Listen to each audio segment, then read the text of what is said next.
Hi everyone, welcome back to another Reddit cheating story.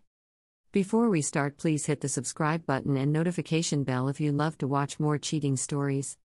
My GF I met in Tinder was cheated on me and physically abused me badly. I'm 25 currently, writing this to hopefully get it off my chest.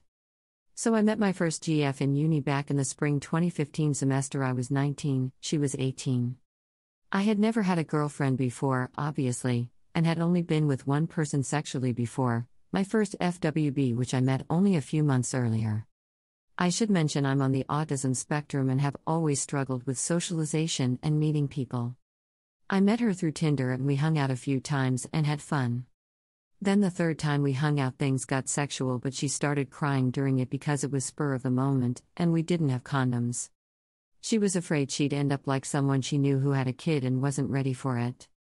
A couple years later I discovered I was infertile anyway and can't have kids.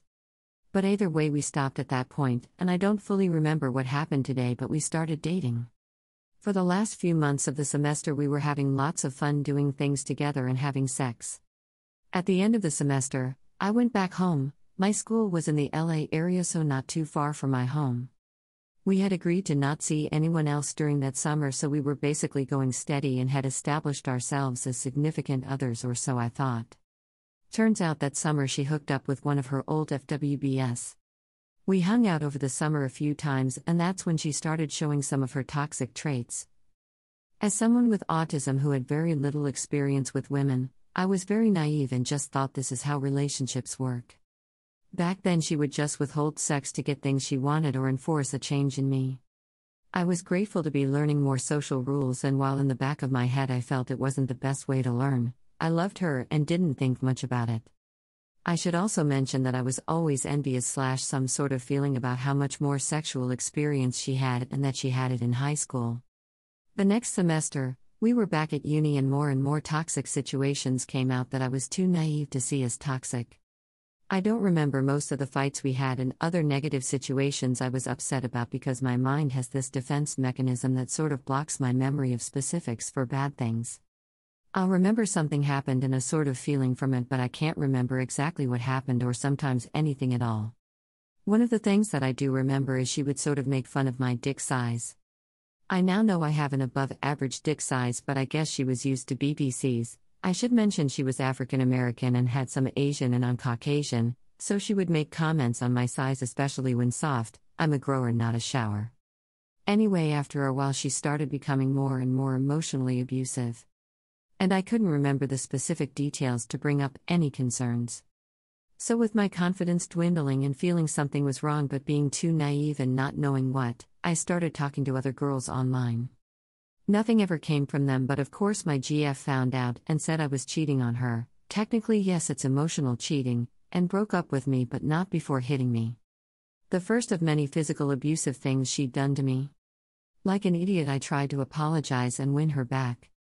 We had lunch, to which she told me that she had sex with her FWB over the summer to try and hurt me, even though she said it wasn't cheating because we weren't officially boyfriend-girlfriend, even though we said we wouldn't see anyone else.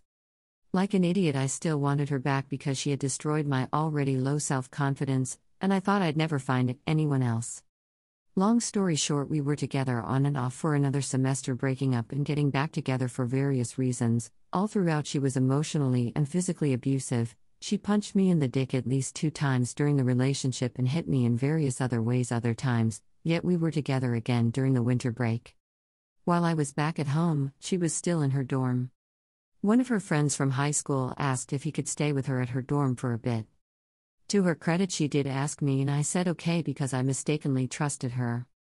Though that night I felt something was off because this guy had a reputation in high school for, I kid you not, taking out his giant dick and plopping it on other students' tables, and no one reported him and he never got in trouble because they were like, oh, that's just his name, that's just how he is. I didn't really understand how he never got in trouble, but that's what my GF had told me before. A few nights later I FaceTimed her and played her favorite song on the piano. She started crying and I didn't think much of it. But when I got back to uni the next semester, she told me that the night that guy was over, he had basically convinced her to have sex with him by saying I had cheated on her before, so she might as well with him or something like that. So she had sex with him but started feeling guilty and told him to stop. She apparently started crying that time on FaceTime because of her guilt. Like the idiot I was with my destroyed self-confidence, I thought I'd never get anyone else and tried to make it work. I broke up with her about a week or so later. But I got lonely and once again allowed her back into my life for the final time. A few months later I finally had enough, and in one fight I told her I had cheated on her with someone else just to hurt her. I hadn't actually, but in my mind that would be the end of the relationship permanently, and we broke up for the last time. She then went to post mean things about me on Twitter, like if anyone wants someone with a tiny dick and is desperate to get laid, take my ex, among other things. I didn't find out about that until later, and to her credit, by that time she agreed that it was mean and took it down when I told her that it wasn't cool. I later learned she immediately went to another guy she had met during work a few weeks earlier after we broke up, and they were Facebook official the next day. So she was probably cheating again? Even though she said the next time we had contact that her new boyfriend set the relationship status to that day, but it wasn't posted until much later, I honestly didn't trust her. Either way, I'm glad I had that relationship because it was a great learning experience for some social norms, pop culture, and race issues, but more importantly, how I shouldn't be treated by someone. Even though that took a while for me to realize how toxic it actually was, I just wish it hadn't lasted for basically a year and a half of my life on and off. While my self-confidence has improved, it still had issues stemming from her emotional abuse, among other things she did and said. And to this day I have a weird feeling about being cheated on in relationships. I sometimes feel like it's going to happen even when there's no obvious reason it should. And a weird part of me almost gets off by thinking about getting cheated on and how I would react. Maybe because I obviously didn't react to that cheating in the best way? I don't know.